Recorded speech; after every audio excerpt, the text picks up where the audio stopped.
Sumainyo ang kapayapaan ng Diyos muli sa awa tulong ng Diyos, mga kababayan, mga kapatid, ay may panibago na naman tayong episode ng ating palatuntunan ng dating landas. Muli, para hindi na tayo makapagtagal, ay ano mang purpose ng ang dating landas? Kasi maraming nagsasabi na ito daw ay puro paninira lang, pang-aaway lang. Kung tayo nakikipag-away ng laman, matagal na tayo nakipagsuntukan at nakipaghampasan ng Biblia. Bagamat nang sabi ni Apostol Pablo sa ikalawang Korinto 14:5, ganito ang ating mababasa.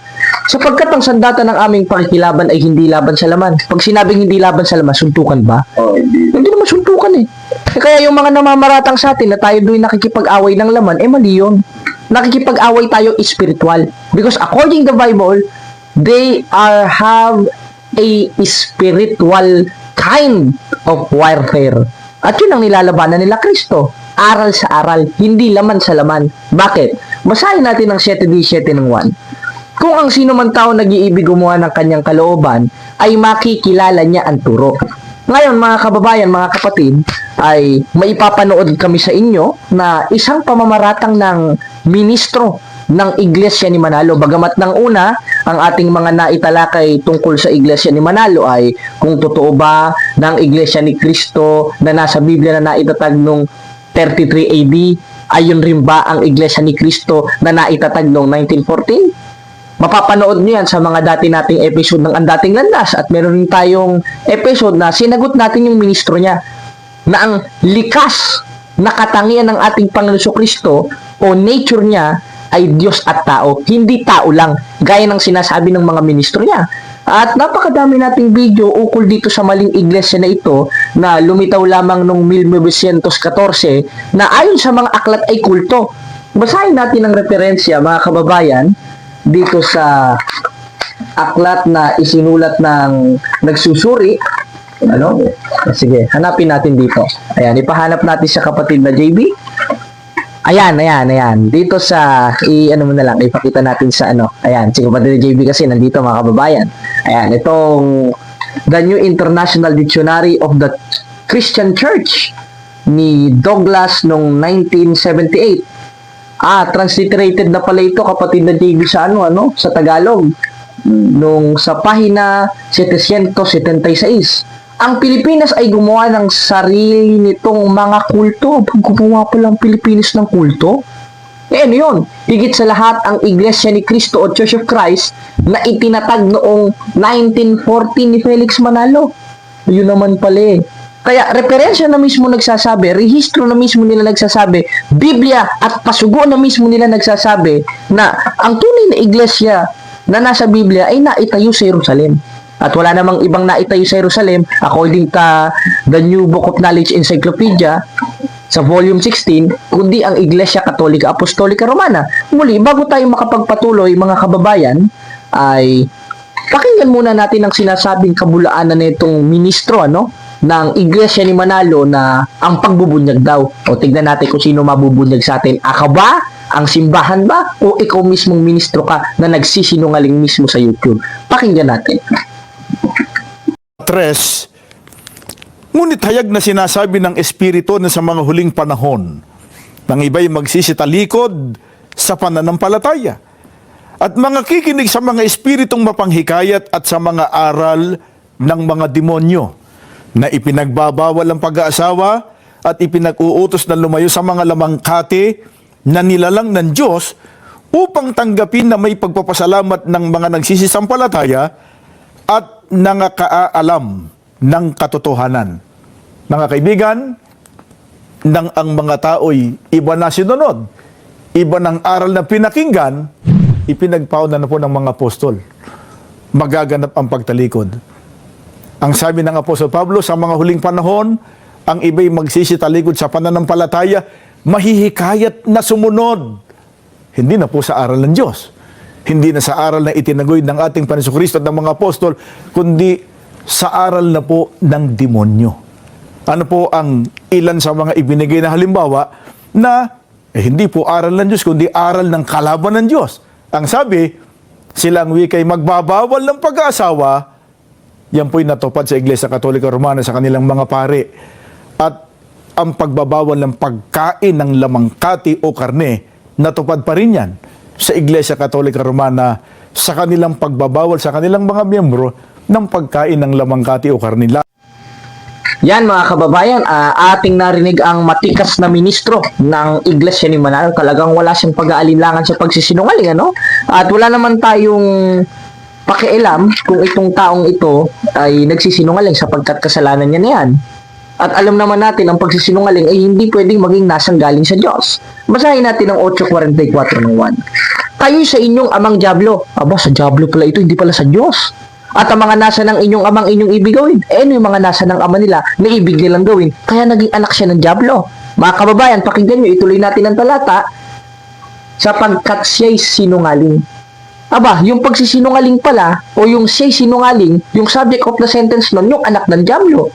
Therefore, ayon sa Biblia, konsiderado kang anak ng Diablo kung nagsisinungaling ka. Tanong, yung pagbibintang sa isang relihiyon na wala namang silang doktrina pero ipagpipilitan mo na ayon sa Biblia, yun, sinungaling ba yun o hindi? Sinungaling.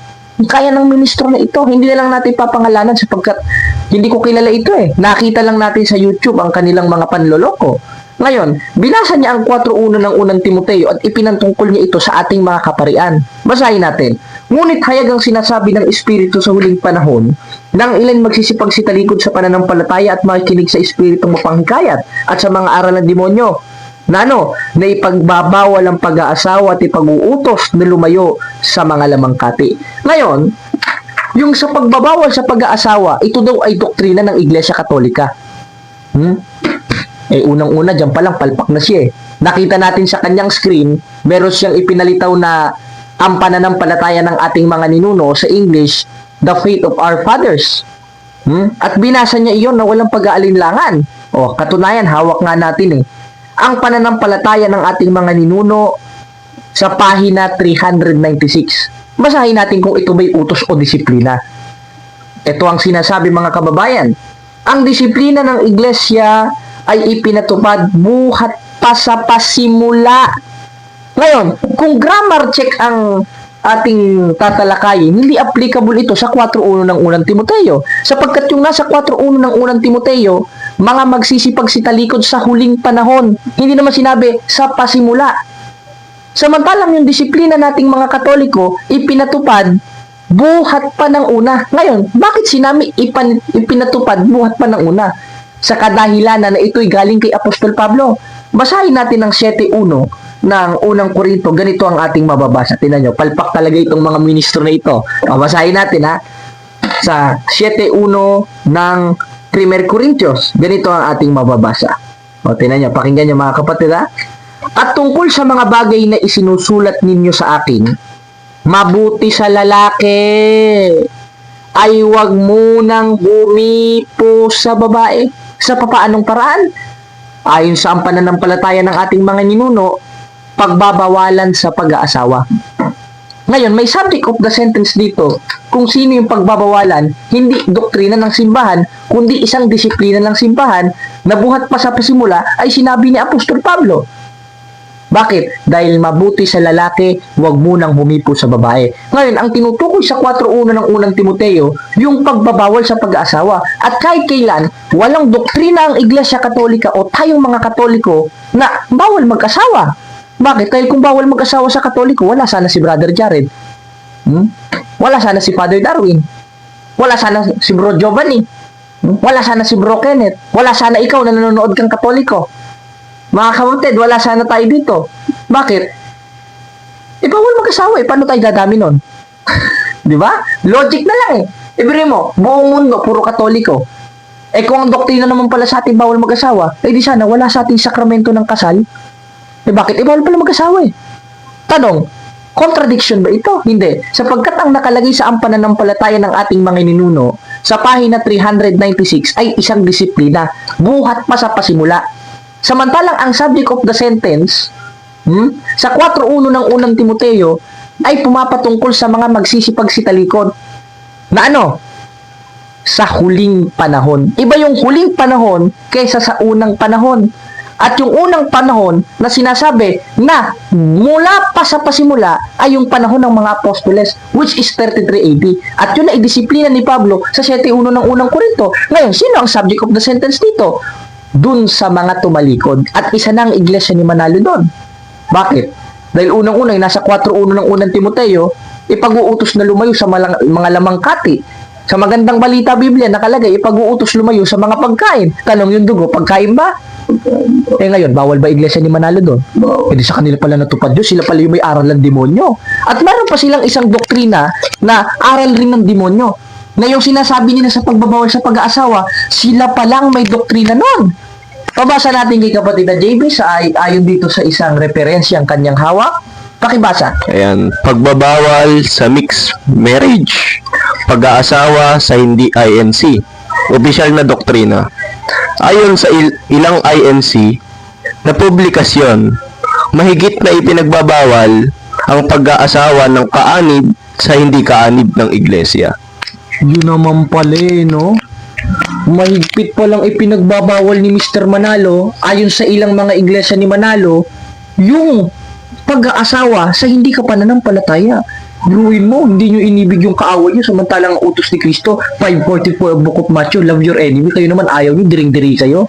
Kasi tinitwist nila yung nasa talata gaya ng ginagawa nila sa 4:1 ng unang Timoteo. Ngayon, doon naman sa pagbabawal kumain ng karne, sa kanila rin natupad dito Sapagkat sa mga ibang salin na nakalagay dito, ipag-uutos na lumayo sa mga pagkain, kasama na dugo doon. At wala namang ibang gumagawa ng kundi iglesia ni Manalo. Ngayon, yung ginagawa natin tuwing Biyernes Santo is fasting. Tradisyon na natin yun. Tanong, may tradisyon ba sa Biblia? Basahin natin ang 2:15 ng 2 Tesalonika. Panghawakan ninyong tradisyon, nasa inyo'y ipinangangaral ko. Tanong, mayroon bang tradisyon tinuturo ang mga apostol? Meron. Ngayon, meron. Ano, isa doon? Yung ginagawa nating mga Katoliko tuwing Biyernes Santo na pagpa-fasting, pag-aayuno. At yun na may nasa Biblia. Utos ng Biblia yun, yung mag-ayuno habang nananalangin. At yun ang ginagawa natin. Dahil kung bawal sa ating kumain ng karne, at tayo pala ang kinatuparan ng 4:1 ng unang Timoteo, hindi sana ako mananaba ng kaunti. Kasi, tinan mo, ano ba yung nandyan sa yung nasa dilata? Kaya nasa dilata, sausage. Kunin mo nga. Tinan mo. Bawal pala kumain, ba't binigay sa amin ito? Sausage ito, hindi ba't gawa ito sa pork? Ingredients. Hindi tayo nito, hindi tayo sponsor nito, ingredients, beef, pork. Masarap ba ito? Masarap. Ang kapatid ni JB, kumakain ka ba nito? Kumakain, bro. Ikaw, kapatid na Mago. Bigay natin ng isa pang mikropono. Kumakain, paborito ko nga yan Masarap ba ito? Sobra. Bawal ba sa atin to? Hindi. Hindi naman pala bawal sa atin paano itong ministro ito? Chismoso, Kaya nga, kung sa kawikaang Tagalog, masama sa babae yung madaldal, kung ang ministro madaldal, wala namang batayan, malala pa ito sa chismosa, Ay, nako. Kaya natin ngayon, mga kapatid, mga kababayan, kaya natin hinahalungkat itong mga ganitong klaseng pangliligaw ng mga ministro ng Iglesia ni Manalo, sapagkat ito'y delikado at madaling mapaniwala yung mga mahihinang Katoliko na hindi alam ang doktrinang Katoliko o pagtuong Katoliko sa Bisaya. Ngayon, mga kababayan, isang aral nila, natalikod daw ang iglesia. Totoo ba ito? Pakinggan natin ang sinabi ni Kristo at pangako niya nung itinatayo niya ang iglesyang nasa Biblia sa 16 at 18 ng Mateo sa Bagong Tipan. Ganito ang ating mababasa. Oy kay Pedro, sa ibabaw ng batong ito, itatayo ko ang aking iglesia. Si Kristo pala nagtayo ng iglesia. At ang pintuan ng Hades hindi magsisipandaig laban sa kanya. Sa ibang translation, ang pintuan ng impyerno hindi magsisipandaig dun sa iglesyang itinayo ni Kristo. Paano matatalikod yung impyerno hindi pananaigan? Mga anak pa nga ng impyerno na nagpasimula ng pagtalikod o apostasiya na tinutukoy sa 20:29-30 ng gawa. At kasama doon ang iglesia ni Manalo at sa 4:1 ng unang Timoteo, sapagkat yung ipinaparatang nila sa 4:1 ng unang Timoteo hindi applicable sa atin kaya nung pagbabawal sa pag-aasawa. Dahil walang utos ang iglesia Katolika sa pagbabawal sa pag-aasawa, kundi yung sa atin ay disiplina, hindi official doctrine. Gaya ng sinabi ni Pablo sa 7:1 ng unang Korinto, ganun rin yung pagpapasting. Nasa Biblia yon. O kayo, mga iglesia ni Manalo, kaya nyo bang tutulan dito sa diskusyon? Hindi nyo kaya tutulan sa diskusyon ito. Kahit si Manalo ang hiharap ninyo. Hinahamon kong mga iglesia ni Manalo ng harapan. Kakasaba kayo sa isang one-on-one debate. mag-PM kayo sa akin. Huwag kayong comment ng comment. Puro kayo daldal ng daldal. Kasi, mga kababayan, mga kapatid na JB, meron kasi dyan mga nagko-comment. Hindi naman ako ano sa comment-commentin nyo, walang kaisan. Para merong kaisan, 14:40 ng unang purito, gaya ng sabi niya Apostol Pablo, mag-PM kayo, i-drop nyo location nyo, kami mismo pupunta sa awat tulong ng Diyos. Amen? Amen. O, diba? Ngayon, anong sabi ni Kristo tungkol sa kanyang iglesia? Ito'y hindi pananaigan ng Hades. Bakit? Nandito si Kristo At nasa panukalang walang hanggan ito 3:11 ng Epeso. Ayon sa panukalang walang hanggan na ipinanukala kay Kristo Jesus na Panginoon natin. Ngayong nasa panukalang walang hanggan, may possibility bang matalikod? Wala, bro. Bakit? Nasa panukalang walang hanggan At bukod sa nasa panukalang walang hanggan, sinabi rin mismo ni Kristo, hindi ito pananaigan ng Hades. Yung iglesia naman ni Manalo, na panaigan ni Manalo. Nag-away-away silang magkakapamilya dahil sa pera. Ay, nako. Pinakulong. Ay, wag na natin banggitin, baka mamaya Mayari. Kaya mga kababayan, makikita nyo pagsisinungaling. At bukod doon sa ang iglesia itinayo ni Kristo, hindi pananaigan ng Hades at nasa panukalang walang hanggan, may pangako rin dito si Kristo. Basahin natin sa 28:20 ng Mateo. Ganito ang ating mababasa. At ako'y sumasa inyong palagi hanggang sa katapusan ng panahon. Ano ikang sabi?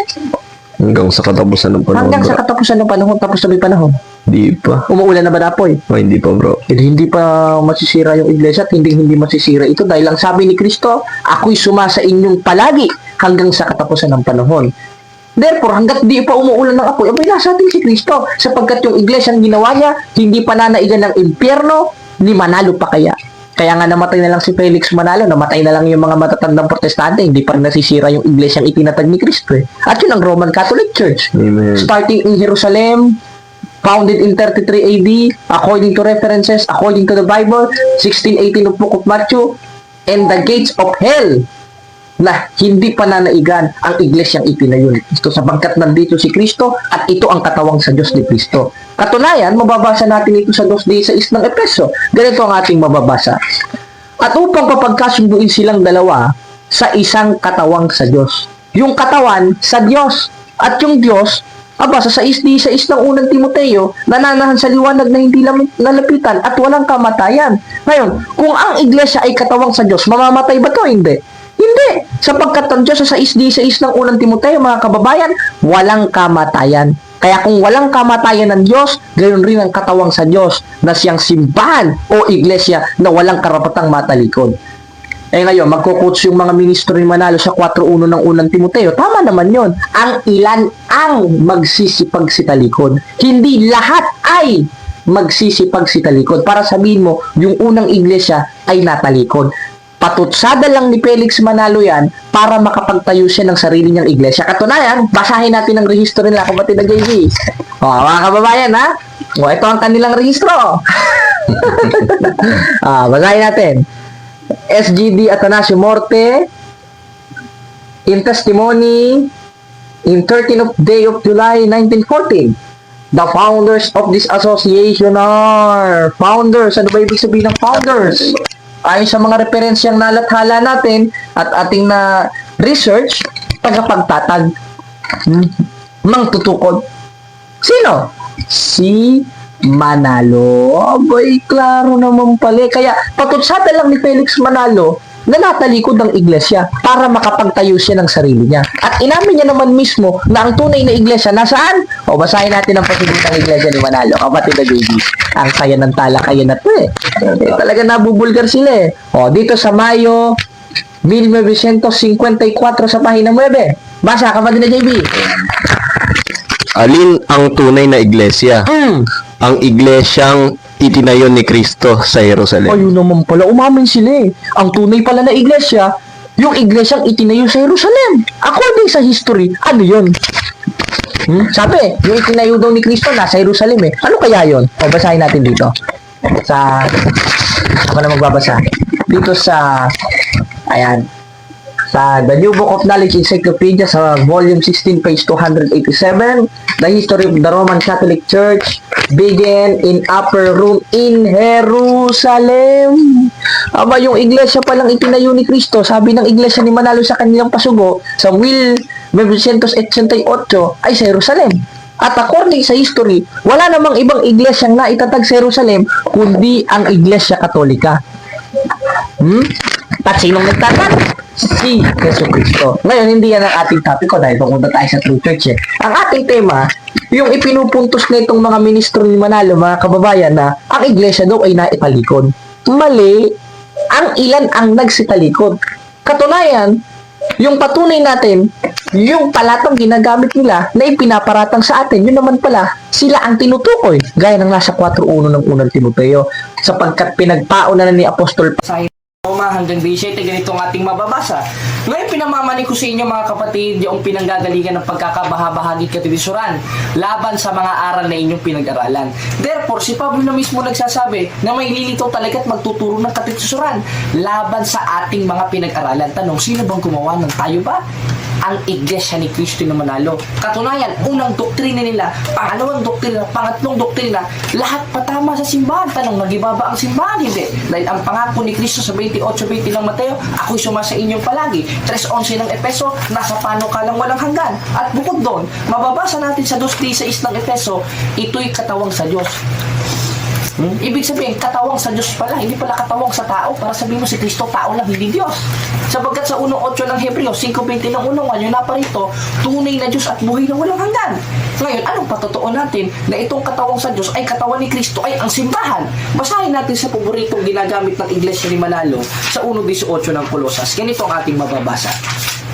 At siyang ulo ng katawan sa makatwid bagay ng iglesia. Aba, ang ulo pala ng katawan, si Kristo. At yung katawan pala, yung iglesia. Aba, kung sasabihin mo natalikod, ibig sabihin pala, robot pala yung Kristo ng iglesia ni Manalo. Bakit? Bakit? Tanggal yung ulo eh. Aba, nakakatakot pala. Bakit? Natalikod doon eh. Pagpalagay na natin, ito si Kristo. Ito yung iglesia.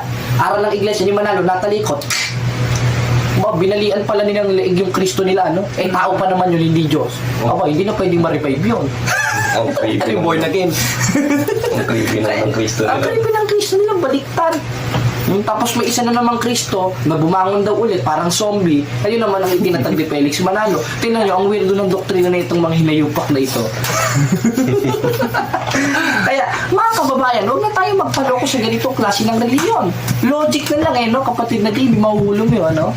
Tanong, sa 1:18 ng Colosas, tinatanggap mo ba na ang iglesia ay katawan ni Kristo? Yes or no? Yes. Ngayong yes, tinatanggap mo ba na natalikod? Yes. Ngayong natalikod, tinatanggap mo ba baliktad ulo ng Kristo mo sapagkat yung katawan baliktad, nasa likod? Kaya, hindi pwedeng matalikod ang katawang sa Diyos. Sapagkat nasa panukalang walang hanggan at sabi ni Kristo, siya'y sumasa ating palagi hanggang sa katapusan ng panahon. Kaya mga kapatid, napatunayan lang natin sinungaling itong ministro na ito at manloloko ang doktrina at makaimpyerno ng Iglesia ni Manalo. Sapagkat sila ang tumalikod, hindi ang Iglesia Katolika, hindi ang Kristyanismo. Sapagkat kung natalikod ang unang Iglesia, Muslim na sana tayo lahat. Wala na sana ang Kristyanismo sapagkat natalikod. At sinungaling pala ang Diyos. Bakit?